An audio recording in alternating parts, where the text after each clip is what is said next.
Baik, perkenalkan nama saya Alda Mariawati dengan NIM 2168105. Wadiah. Nah, pengertian wadiah menurut bahasa, wadiah adalah sesuatu yang ditempatkan bukan pada pemiliknya agar dijaga. Nah, dari segi bahasa, wadiah adalah penerima.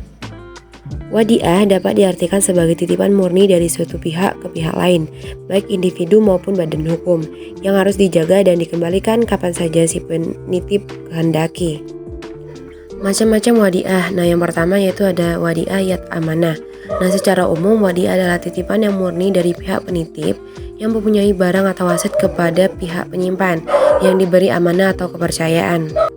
Dengan konsep wadiah yat amanah, pihak yang menerima titipan tidak boleh menggunakan dan memanfaatkan uang atau barang yang dititipkannya. B adalah wadiah yat damanah.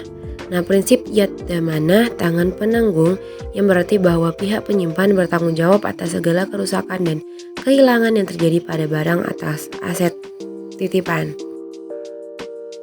Ketentuan dan syarat wadiah. Nah, rukun akad wadiah menurut para ulama mazhab Hanafi adalah ijab dan kabul. Nah, sedangkan syaratnya adalah harus yang berakal. Baiklah, di sini saya akan menjelaskan tentang akad mudharabah. Apa sih yang dimaksud dengan akad mudharabah? Nah, akad mudharabah ini merupakan akad kerjasama antara dua pihak, di mana pihak pertama ini sebagai pemilik modal, sedangkan pihak kedua ini sebagai pengelola. Dan keuntungannya itu dibagi sesuai dengan kesepakatan, sedangkan untuk kerugiannya itu ditanggung oleh si pengelola. Oke, selanjutnya yaitu dasar hukum akad mudharabah. Nah, dasar hukum akad mudharabah ini terdapat dalam Quran Surat Al-Muzammil ayat 20 yang artinya, dan orang-orang yang berjalan di muka bumi mencari sebagian karunia Allah, yaitu sebagai pengelola usaha atau yang disebut dengan mudharib ini merupakan sebagian orang yang melakukan perjalanan demi mencari karunia Allah Subhanahu wa taala. Selanjutnya, rukun dan syarat akad mudharabah. Nah, rukun dan syarat akad mudharabah ini terdapat menjadi 4. Yang pertama itu ada pelaku, di mana ada sihabul mal atau pemilik modal dan mudharib sebagai pengelola. Yang kedua itu ada objeknya, di mana objeknya itu ada di mana sihabul mal itu menyetorkan modal dan mudharib itu menyetorkan kerjanya. Kemudian ada persetujuan kedua belah pihak atau biasa disebut dengan ijab kabul. Kemudian yang keempat itu adanya nisbah keuntungan atau pembagian keuntungan. Oke, selanjutnya yaitu macam-macam akad mudharabah. Nah, akad mudharabah ini terbagi menjadi 2. Yang pertama itu mudharabah muthalaqah dan mudharabah muqayyadah.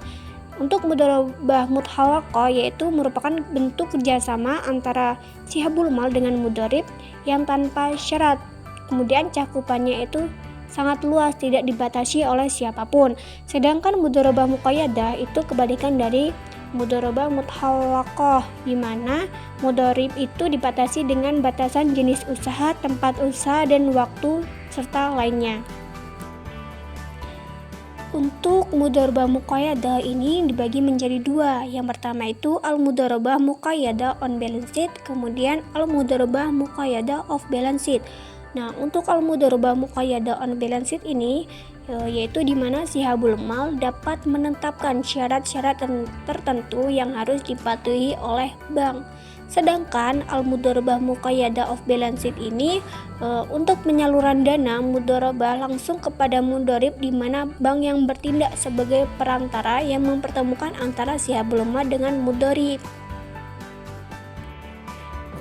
Mungkin itulah yang bisa kami sampaikan, kurang dan lebihnya kami mohon maaf, kepada Allah kami mohon ampun. Kami akhiri, wassalamualaikum warahmatullahi wabarakatuh.